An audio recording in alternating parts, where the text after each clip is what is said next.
Hello friends, welcome to our new class, in our new lecture. In this lecture we will learn about the plasma membrane. ठीक है ना, ये हमारा second lecture है जो कि है सेल बायोलॉजी का। तो आज हम बात करने वाले हैं प्लाज्मा मेम्ब्रेन की।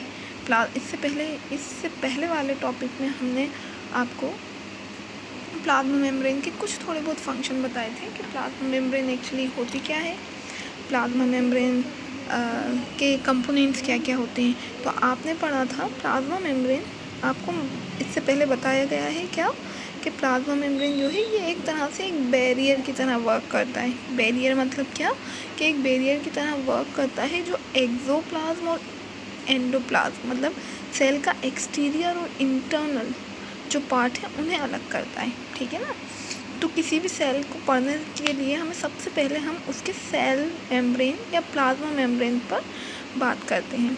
तो प्लाज्मा मेम्ब्रेन क्या है? प्लाज्मा मेम्ब्रेन सेल का वो स्ट्रक्चर है जो क्या करता है, जो सेल के अंदर का जो पार्ट है उसे और बाहर के पार्ट को अलग करता है, उन्हें उसके बीच में एक बैरियर बनाता है, उसे हम कहते हैं प्लाज्मा मेम्ब्रेन। तो मैंने आपको कल की वीडियो में भी बताया था कि प्लाज्मा मेम्ब्रेन जो है वो बायोमोलिक्यूल से मिलकर बना है। तो बायोमोलिक्यूल्स मतलब क्या? वो मॉलिक्यूल्स जो क्या करते हैं, जो सेल को लाइफ देते हैं, उन्हीं को हम बायोमोलिक्यूल कहते हैं। ठीक है ना, तो बायोमोलिक्यूल्स में आपको 4 चीज़ें बताई थी, क्या क्या? Carbohydrates, okay, proteins, lipids and nucleic acid.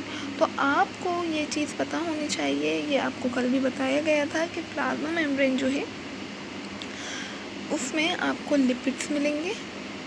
ठीक है ना, प्रोटीन की प्लाज्मा मेम्ब्रेन प्रोटीन की बनी होती है और कभी कभी आपको कार्बोहाइड्रेट्स भी मिलते हैं। ये सम केसेस में ऐसा होता है,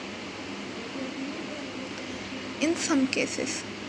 ठीक है ना, कुछ केसेस, बहुत ही रेयर केसेस में ऐसा होता है कि आपको कार्बोहाइड्रेट्स प्लाज्मा मेम्ब्रेन कार्बोहाइड्रेट्स की बनी हुई मिलती है। और न्यूक्लिक एसिड तो प्लाज्मा मेम्ब्रेन में होता ही नहीं है। बायोमोलिक्यूल ये 4 थे, lipid, protein, carbohydrate and nucleic acid. लेकिन न्यूक्लिक एसिड का प्लाज्मा मेम्ब्रेन से कोई रिलेशन नहीं है। आई मीन ये कह सकते हैं हम कि प्लाज्मा मेम्ब्रेन न्यूक्लिक एसिड में कभी प्रेजेंट नहीं होते। ठीक है ना, तो यहाँ पे आप लिपिड और प्रोटीन ये जो है ये अबंडेंट है, मतलब जो सबसे ज़्यादा आपको मिलेगा वो आपको यही 2 चीज़ें मिलेंगी प्लाज्मा मेम्ब्रेन में। कार्बोहाइड्रेट कुछ केसेस में ऐसा होता है कि आपको कार्बोहाइड्रेट भी मिलता है। ठीक है ना, तो चलिए स्टार्ट करते हैं। हम बात करते हैं प्लाज्मा मेम्ब्रेन के जो प्लाज्मा मेम्ब्रेन जिन चीज़ों से मिलकर बनी है उसकी ना। तो इसका स्ट्रक्चर लिपिड, प्रोटीन और कुछ केसेस में कार्बोहाइड्रेट्स की बनी होती है। अब देखिए, अब क्या, जो लिपिड्स हैं, आप अगर लिपिड की बात करोगे तो वो लिपिड भी आगे नेक्स्ट 2 पार्ट्स में, और लिपिड्स के भी 2 टाइप्स होते हैं ना। एक तो हम अब फैटी एसिड और ग्लिसरॉल। ठीक है ना, मतलब लिपिड्स जो हैं, लिपिड्स की भी अगर आप बात करोगे तो आपको मिलेंगे क्या? Fatty acid and glycerol. ठीक है ना, इसके अलावा लिपिड मतलब क्या समझे आप? लिपिड का हम ये कह सकते हैं कि ये फैटी एसिड और ग्लिसरॉल से मिलकर बना होता है। अच्छा, ग्लिस जहाँ भी आप ये वर्ड देखें आप समझ जाए यहाँ पर कहीं ना कहीं शुगर की ज़रूर बात होगी। ठीक है, तो अब हम लिपिड्स को देखने जा रहे हैं। लिपिड्स का जो नेक्स्ट पार्ट्स हैं आप वो देखिए कि लिपिड्स में भी आपको क्या क्या देखने को मिलेगा, कौन कौन से आपको लिपिड्स यहाँ देखने को मिलेंगे प्लाज्मा मेम्ब्रेन में। तो देखिए, प्लाज्मा मेम्ब्रेन में हमें जो लिपिड्स देखने को मिलेंगे, सबसे पहले हम बात करेंगे किसकी? फॉस्फोलिपिड की। ठीक है ना, उसके बाद आप बात करोगे ग्लाइकोलिपिड। देखो, ग्लाइको जहाँ भी वर्ड आएगा इसका मतलब कि यहाँ कहीं ना कहीं शुगर की बात हो रही है। आपको जहाँ भी ग्लाइको मिलता है, ग्लाइको वर्ड मिलता है, आप समझ जाओ कि यहाँ पर शुगर की बात हो रही है। ठीक है ना, और at last we will talk about sterol. ठीक है ना, क्या क्या? फॉस्फोलिपिड, ग्लाइकोलिपिड एंड स्टेरॉल, ये कुछ लिपिड्स के ही फंक्शन है जिनकी हम आगे बात करेंगे। ठीक है ना, तो अच्छा, ये सब समझने से पहले आपको एक चीज़ समझना बहुत ज़रूरी है। जो हमारी प्लाज्मा मेम्ब्रेन है, ये आपको सेल दिख रही है ना, ये सेल जो दिख रही है, इस सेल की ये प्लाज्मा मेम्ब्रेन है, ठीक है ना, ये लेयर है। लेकिन ये जो लेयर है, ये लेयर होती है लिपिड बाइलेयर की। लिपिड बाइलेयर मतलब क्या हुआ, इस बात को समझें। लिपिड बाइलेयर का मतलब कि ये जो लिपिड है, यहाँ पर प्लाज्मा मेम्ब्रेन आपको ऐसे स्ट्रक्चर में मिलती है, ठीक है ना। इस स्ट्रक्चर को ही हम अपने इस आज की वीडियो में पूरा समझेंगे कि ये क्या है ना। मतलब ये जो आपको यहाँ पर ये स्ट्रक्चर दिख रहा है, ये स्ट्रक्चर इस तरह से होगा। ये स्ट्रक्चर ऐसा होता है, ये स्ट्रक्चर जो कि अब हम इस बारे में पढ़ेंगे। तो सबसे पहले हम फॉस्फोलिपिड की बात करें, ग्लाइकोलिपिड। और उससे पहले आप देखिए, ये जो पार्ट होता है, ये होता है पोलर हेड, ओके। और यहाँ जो आपको ये चीज़ जो टेल, इसको आप कहोगे tail, this is your polar head, ठीक है ना। और ये जो चीज़ें हैं, this is called tail, okay. जो कि हमारी किसकी बनी होती है, ये होती है नॉन फैटी एसिड की। क्या कहा मैंने, नॉन फैटी एसिड की, नॉन पोलर फैटी एसिड, ठीक है ना, non polar fatty acid, okay. तो अब यहाँ देखिए, लिपिड जो है, लिपिड्स के भी हम यहाँ पर 3 पार्ट्स देख रहे हैं। और मतलब लिपिड को और फर्दर जो डिवाइड किया गया है वो इन 3 पार्ट्स में, फॉस्फोलिपिड, ग्लाइकोलिपिड एंड स्टेरॉल, ठीक है ना। मैंने आपको प्लाज्मा मेम्ब्रेन का ये बताया है, ये लिपिड बाइलेयर कहलाती है। और ये जो है, ये हमारा प्रोटीनेशियस है। और ये हम जब ऊपर की बात कर रहे हैं तो दिस इज पोलर हेड, ठीक है ना। पोलर का मतलब आपको पता है, पोलर को हम और क्या बोलते हैं, पोलर मतलब आप चाहो तो लिख सकते हो, पोलर मीन्स यहाँ पर चार्ज्ड पार्टिकल की यहाँ पे बात हो रही है, ठीक है ना। पोलर मीन्स चार्ज्ड, या फिर आप इसी को हाइड्रोफिलिक भी कह सकते हैं, ठीक है ना। मतलब क्या हुआ, मतलब पोलर को आप, पोलर मतलब चार्ज्ड या हाइड्रोफिलिक नेचर होगा, ठीक है। अभी मैं आपको हाइड्रोफिलिक के बारे में भी बताती हूँ। नॉन पोलर का मतलब क्या है, सीधे सीधे इसी से ही रिलेट कर रहा है। नॉन पोलर मीन्स अनचार्ज्ड, ठीक है ना।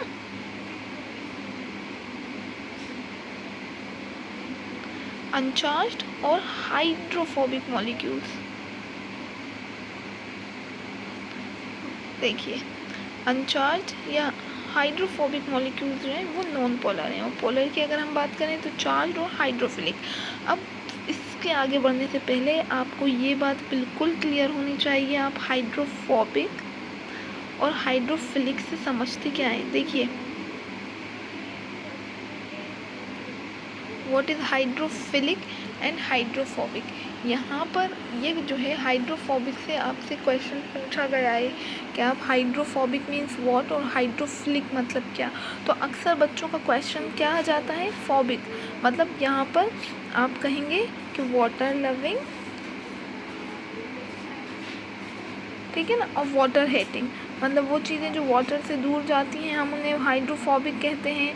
अक्सर ज़्यादातर सब यही समझते हैं, ज़्यादातर स्टूडेंट्स का यही आंसर होता है, hydrophobic means water hating, hydrophilic means water loving. But no, this is not the correct way to learn, ठीक है ना।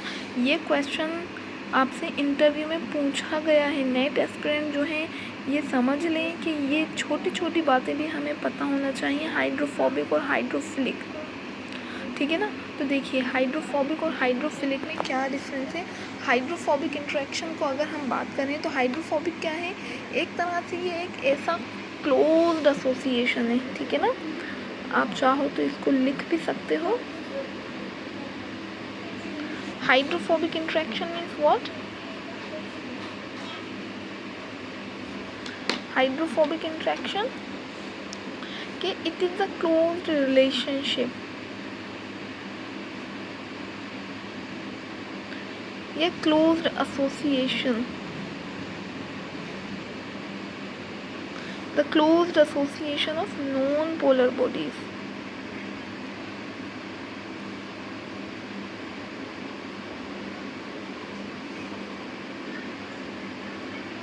Due to the presence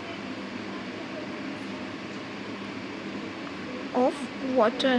यही हमारा हाइड्रोफोबिक इंट्रैक्शन या हाइड्रोफोबिक कहलाता है। क्या मतलब हुआ इसका कि मतलब एक क्लोज्ड एसोसिएशन है नॉन पोलर बॉडीज़ का।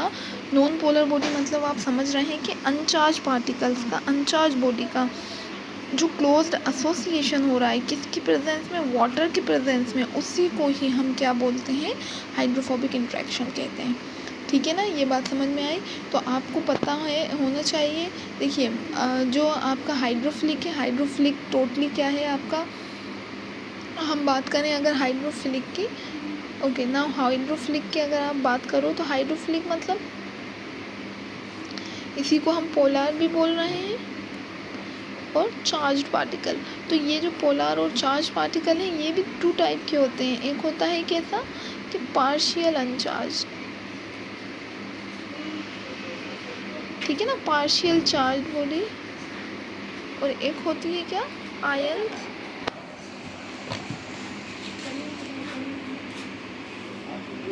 आयंस एंड, या फिर जिसे आप कंप्लीट चार्ज भी कह सकते हो।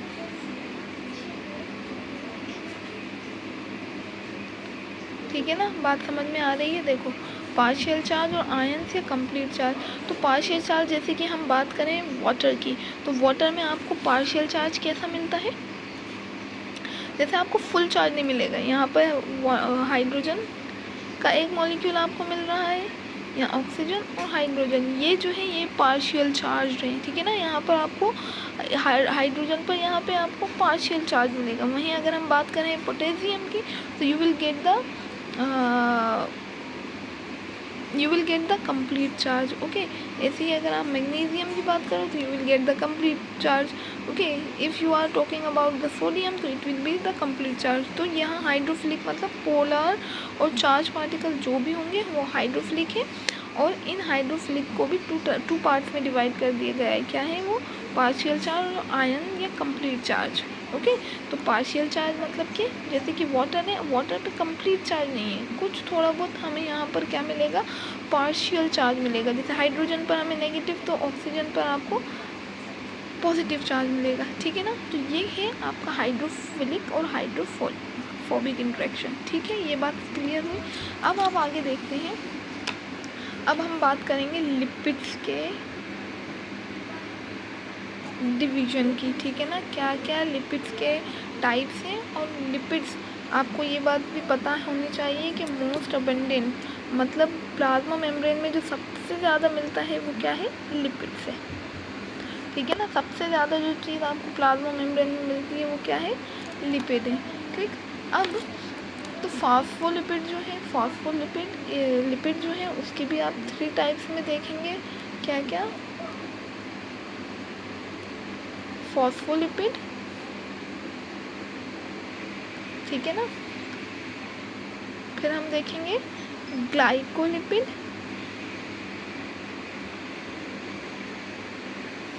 देन आप क्या देखेंगे, स्टेरॉल। ठीक है ना, इन सभी को हमें बहुत डिटेल में पढ़ना है। हम धीरे धीरे एडवांस से बेसिक से एडवांस की तरफ चलेंगे। ठीक है ना, तो अब आप अगर फॉस्फोलिपिड की बात करेंगे तो फॉस्फोलिपिड भी आपको आगे फर्दर डिवाइड मिलेगा। ठीक है ना, किस किस में आपको डिवाइड मिलेगा, ये फॉस्फोग्लिसराइड में,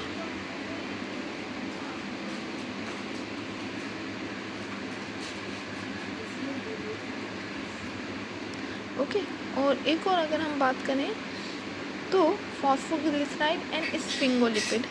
ठीक है ना, स्फिंगोलिपिड से क्वेश्चन आपके अक्सर बन जाते हैं, तो स्फिंगोलिपिड भी एक इम्पोर्टेंट टॉपिक है ना।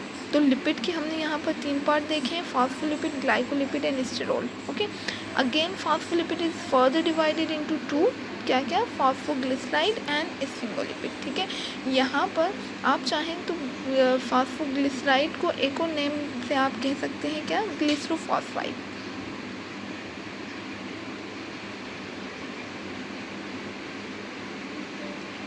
क्या कह सकते हैं आप इसे ग्लिसरोफॉस्फाइड, ठीक है। और स्फिंगोलिपिड, अब यहाँ पर ये जो है फॉस्फोग्लिसराइड, ये आपका 3 कार्बन वाला स्ट्रक्चर है, याद रखेंगे इस बात को भी। ये आपका ग्लिसरोफॉस्फाइड 3 कार्बन वाला है, और सबसे ज़्यादा जो आपको सेल में मिलेगा वो आपको यही मिलेगा, ठीक है ना।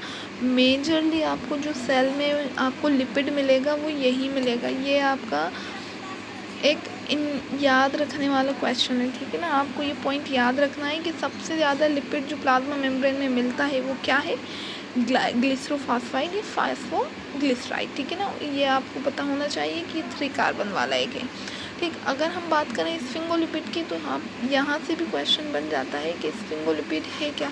तो स्फिंगोलिपिड क्या है, ये आपको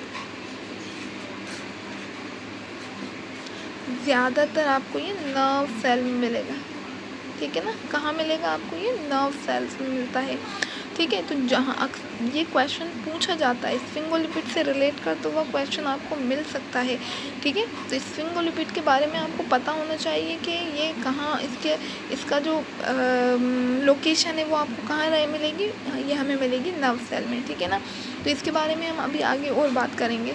अब हम बात करते हैं फॉस्फोलिपिड की। तो फॉस्फोलिपिड को आप देखेंगे, फॉस्फोलिपिड इज अगेन सबसे ज़्यादा जो आपको प्लाज्मा मेम्ब्रेन में मिलता है वो यही मिलता है, ठीक है ना। प्लाज्मा मेम्ब्रेन में सबसे ज़्यादा मिलने वाला जो लिपिड है वो यही है, फॉस्फोलिपिड, ठीक है। चलिए, तो आगे अब हम फॉस्फोलिपिड की बात करें।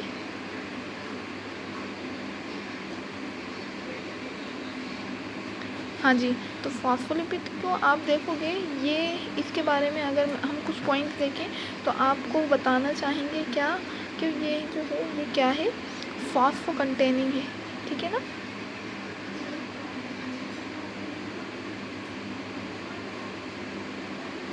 ओके, यहाँ पे आपको फॉस्फोरस के या फॉस्फोरस के जितने भी कुछ मॉलिक्यूल्स हैं वो आपको मिलेंगे, और ये होता है क्या, नेगेटिव।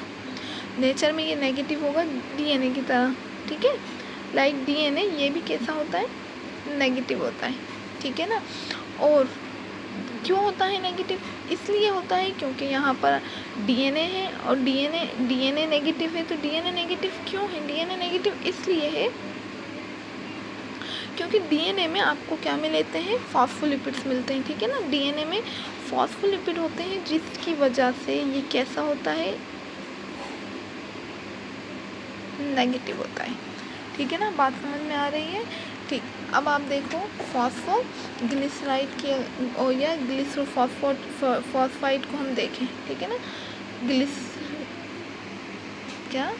फॉस्फोग्लिसराइड या फॉस्फोलिपिड को आप देखोगे, तो यहाँ अब जब इसके बारे में हम बात करेंगे,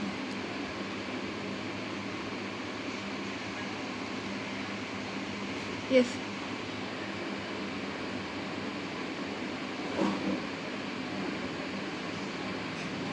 फॉस्फोग्लिसराइड या फिर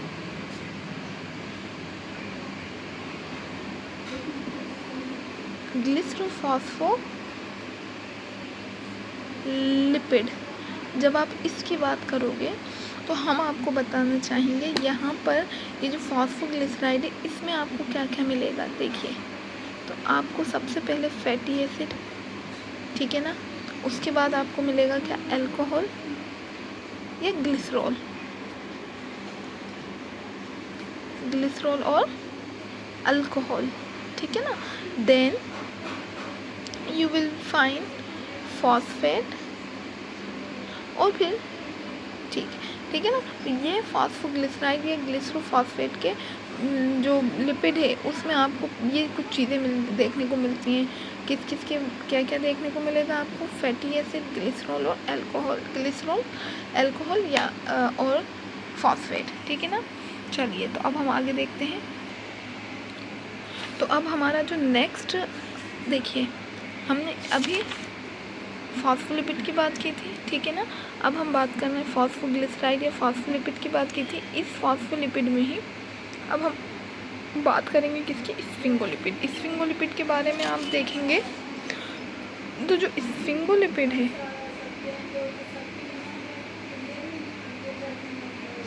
अगर हम स्फिंगोलिपिड की बात करें तो स्फिंगोलिपिड मैंने आपको बताया ये ज़्यादातर आपको कहाँ मिलेगा, नर्व सेल में मिलेगा, ठीक है ना, नर्व सेल, ठीक है। और यहाँ पर स्फिंगोलिपिड भी आपको कैसे मिलता है, alcohol, phosphate and 1 fatty acid आपको यहाँ ये मिलेगा। बात समझ में आ रही है ना, ठीक है ना। और जो आपको स्फिंगोलिपिड है, ये स्फिंगोलिपिड 18 कार्बन का बना होता है, ठीक है ना। इसमें हमें कितने कार्बन मिलेंगे, 18 कार्बन मिलेंगे। वहीं आपको फॉस्फोलिपिड में कितने कार्बन मिल रहे थे, 3 कार्बन, ठीक है ना। यहाँ हमें फॉस्फोग्लिसराइड में 3 कार्बन मिल रहे हैं जो कि प्लाज्मा मेम्ब्रेन का मेजरली पार्ट है, ठीक है। और यहाँ स्फिंगोलिपिड की अगर आप बात करोगे, स्फिंगोलिपिड आपका नर्व सेल में मिलता है। और फॉस्फोलिपिड जो है ये 18 कार्बन आपको यहाँ मिलेंगे, ठीक है। डबल बॉन्ड आपको मिलेगा, कार्बन कार्बन के बीच में यहाँ हमें डबल बॉन्ड मिलेगा। आपको पता है, ये आप 10th में पढ़ चुके हैं, जहाँ आपको डबल बॉन्ड मिल जाता है तो वो क्या हो जाते हैं, अनसैचुरेटेड कार्बन कंपाउंड हो जाते हैं, ठीक है ना। तो यहाँ पर भी ये स्फिंगोलिपिड जो है ये अब क्योंकि इनके बीच में कार्बन कार्बन बॉन्ड जो डबल आ गया है, इस वजह से स्फिंगोलिपिड जो है वो कैसे होते हैं, अनसैचुरेटेड होते हैं, ठीक है। इसी तरह इसके अलावा ये हो गया आपका फर्स्ट पॉइंट, ये हो गया सेकेंड। और थर्ड पॉइंट की अगर हम बात करें तो थर्ड पॉइंट में हम ये कह सकते हैं कि ये जो है ये एमाइड बॉन्ड बनाता है, ठीक है ना। ये क्या बनाता है, अमाइड बॉन्ड बनाता है, किसके बीच में, ये बनाता है जो स्फिंगोसीन है, स्फिंगोसीन यहाँ पर एमाइड बॉन्ड बनता है, ठीक है ना। और अगर हम ग्लिसरॉल की बात मैंने आपको यहाँ पे नहीं बताई है, तो देखिए ग्लिसरॉल में अगर हम देखें तो ग्लिसरॉल में आपका ईस्टर बॉन्ड बनेगा, ठीक है ना। ये चीज़ याद रखेंगे आप, ग्लिसरॉल में आपका ईस्टर बॉन्ड बनेगा, ठीक है ना। और अगर हम बात करें स्फिंगोलिपिड की तो यहाँ पर आपको अमाइड बॉन्ड देखने को मिलता है, ठीक है ना। चलो अब आप आगे देखो, नेक्स्ट हम देखते हैं जी। तो अब हम यहाँ पर स्फिंगोफॉस्फोलिपिड जो है उसके बारे में आपको बताना चाहेंगे कि स्फिंगोफॉस्फोलिपिड में आपको क्या क्या चीज़ें यहाँ पर देखने को मिलती हैं। तो सबसे पहले इसका जैसे हम स्फिंगो टाइप देखो अगर आप स्फिंगोलिपिड का, तो यहाँ पर आपको इसका एक एग्जाम्पल देखने को मिलेगा, क्या, स्फिंगो माइसिलिन, ठीक है ना, ठीक है। किसकी बात कर रहे हैं हम, स्फिंगोमाइसिलिन। तो ये जो स्फिंगोमाइसिलिन है, ये स्फिंगोमाइसिलिन कहाँ आपको सबसे ज़्यादा मिलेगा, यहाँ पर प्लाज्मा मेम्ब्रेन में ये सबसे ज़्यादा होता है, ठीक है ना। प्लाज्मा मेम्ब्रेन में होता है, बट किसकी plasma membrane, plasma membrane of neuron, ठीक है ना, प्लाज्मा मेम्ब्रेन ऑफ न्यूरॉन। ये यहाँ पे आपको स्फिंगोमाइसिलिन मिलेगा जो कि बहुत अबंडेंट होता है न्यूरॉन की प्लाज्मा मेम्ब्रेन में, ठीक है ना। अब आप बात करते हैं हम यहाँ पर क्या क्या चीज़ें मिलेंगी होंगी, स्फिंगोसिन, ठीक है ना। आपको 1 फैटी एसिड यहाँ मिलेगा। इसके बाद हमें यहाँ पर एक फास्फोरस का मॉलिक्यूल भी देखने को मिलेगा, ठीक है। और यहाँ आपको जो नेक्स्ट थिंग देखने को मिलेगी दैट इज़ अल्कोहल, ओके। तो in this video you have learn about what, एक बार हम रिवाइज करते हैं। देखिए आपने सबसे पहले लिपिड के बारे में हमने यहाँ पढ़ा, ठीक है। प्लाज्मा मेम्ब्रेन के बारे में हमने पढ़ा है क्या, कि प्लाज्मा मेम्ब्रेन एक्चुअली होती क्या है और ये किस किस से बनी होती है। तो लिपिड और प्रोटीन जो है ये मोस्ट अबंडेंट होते हैं किसमें, प्लाज्मा मेम्ब्रेन में, ठीक है ना। इसके बाद लिपिड्स की आप बात करो तो लिपिड्स भी आपको 3 टाइप्स के यहाँ मिलेंगे, क्या क्या, फॉस्फोलिपिड, ग्लाइकोलिपिड एंड स्टेरोल, ठीक है ना। और ये हमने कुछ आपको जो प्लाज्मा मेम्ब्रेन का स्ट्रक्चर होता है उसके बारे में थोड़ी सी हमने बात की है कि इसके पास एक पोलर हेड होता है और 2 फैटी एसिड टेल्स होती हैं, ठीक है ना। Polar head and 2 fatty acid tail यहाँ पर आपको इसमें देखने को मिलती हैं। देन जो पोलर हेड होता है वो होता है चार्ज और हाइड्रोफिलिक नेचर का, ओके। या तो वो चार्ज पार्टिकल है या फिर वो क्या है, हाइड्रोफिलिक नेचर है। और नॉन पोलर जो है, नॉन पोलर में आपको वो अनचार्ज और हाइड्रोफोबिक है। ठीक है, इसके बाद हम बात करते हैं किसकी, ये थोड़ा सा टॉपिक मैंने आपको हाइड्रोफिलिक और हाइड्रोफोबिक के बारे में बताया। अब आप देखिए जो लिपिड है, लिपिड आपको फॉस्फोलिपिड, ग्लाइकोलिपिड और स्टेरोल, ये 3 टाइप्स के आपको लिपिड्स देखने को मिलते हैं प्लाज्मा मेम्ब्रेन में। और आपको पता है लिपिड्स जो है वो सबसे ज़्यादा प्लाज्मा मेम्ब्रेन में जो सबसे ज़्यादा आपको मिलेगा वो लिपिड है। ठीक है ना, क्योंकि हम जो प्लाज्मा मेम्ब्रेन है वो प्लाज्मा मेम्ब्रेन इस तरह से 2 बाई लेयर होती है ना, लिपिड बाई लेयर की बनी होती है, जैसा कि मैंने आपको अभी इससे पहले भी बताया था। यहाँ पर पोलर हेड होते हैं और उसी की टेल भी होती है। ठीक है ना, अब आगे हम बात करें क्या कि फास्फोग्लिसराइड और जो है फास्फोलिपिड जो है वो उसके again there is further divided into 2, phosphoglyceride and sphingolipid. अच्छा, स्फिंगोलिपिड आपको कहाँ मिलेगा, नर्व सेल्स में मिलेगा। और ग्लिसरोफॉस्फेट जो है ये आपका ईस्टर बनाता है, ठीक, ईस्टर बॉन्ड के साथ ये बनता है। ठीक है, अब फॉस्फोलिपिड जो है वो नेगेटिव होता है, क्यों, इसलिए नेगेटिव होता है। और जिस तरह हमारा डीएनए नेगेटिव होता है, तो अब एक क्वेश्चन बनता है कि भाई डीएनए नेगेटिव क्यों है, तो डीएनए नेगेटिव इसलिए है क्योंकि वहाँ पे आपको फॉस्फोलिपिड देखने को मिलते हैं, मीन्स डीएनए में हमें फॉस्फोलिपिड मिलते हैं। तो क्योंकि फॉस्फोलिपिड नेगेटिव है इसलिए हमें डीएनए भी नेगेटिव मिलेगा। ठीक है ना, तो यहाँ पर हमारी ये सारी बातें कंप्लीट होती है। और अब हम हमारी नेक्स्ट जो क्लास होगी उस नेक्स्ट क्लास में हम स्फिंगोसिन, स्फिंगोलिपिड और ग्लाइकोलिपिड और लिपिड के जो बाकी टाइप्स हैं हम उसके बारे में पढ़ेंगे। ठीक है ना, तो तब तक के लिए आप इस वीडियो के साथ बने रहें, चैनल को सब्सक्राइब कर लें and please put a like on the video. Thank you very much. तो मिलते हैं हम हमारी नेक्स्ट वीडियो में।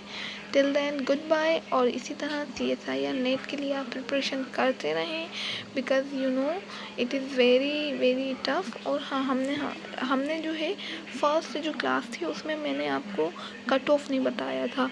तो कट ऑफ जो है नेट का अलग अलग कैटेगरी के हिसाब से जाता है। तो सब जो जनरल कैटेगरी है, अक्सर जो हमारा नेट का कट ऑफ है वो जनरल कैटेगरी के लिए या नॉर्मली हम देखें तो 110 to 120 तक या मैक्स टू मैक्स 110 तक भी हमारा स्कोर किया गया है। तो आप इतने स्कोर के लिए इतनी बहुत ज़्यादा आपको डिटेल और एडवांस्ड आपको यहाँ पर पढ़ाई करनी पड़ेगी, स्टडी करनी पड़ेगी। तो प्लीज़ आपसे रिक्वेस्ट है कि आप अपनी स्टडी को बहुत फोकस के साथ पढ़ें एंड इस बिलीव के साथ पढ़ें कि हाँ यू कैन डू, है ना। आप इस 110 से 120 की तक के मार्क्स भी आप ला सकते हैं। ये बहुत अच्छा स्कोर है। अगर इतना भी स्कोर आप कर लेते हैं तो इट मीन्स कि हम नेट को अच्छे से क्वालिफाई कर सकते हैं, नेट क्वालिफाई हो सकते हैं और उसके बाद हम असिस्टेंट प्रोफेसर या JRF के लिए भी एलिजिबल हो सकते हैं। तो it is all up to you कि आपको बहुत अच्छे से, बहुत मेहनत के साथ, बहुत फोकस्ड के साथ और बहुत ही डिटेल्ड और स्ट्रेटजी के साथ स्टडी करनी है। तो हमने हमारे फर्स्ट वीडियो में स्ट्रेटजी के बारे में बात की थी। अगर आपने वो वीडियो नहीं देखा है तो आप प्लीज़ उस वीडियो को देखें एंड लाइक एंड सब्सक्राइब करें। Thank you very much. तो मिलते हैं हमारी नेक्स्ट वीडियो में। Okay, good bye.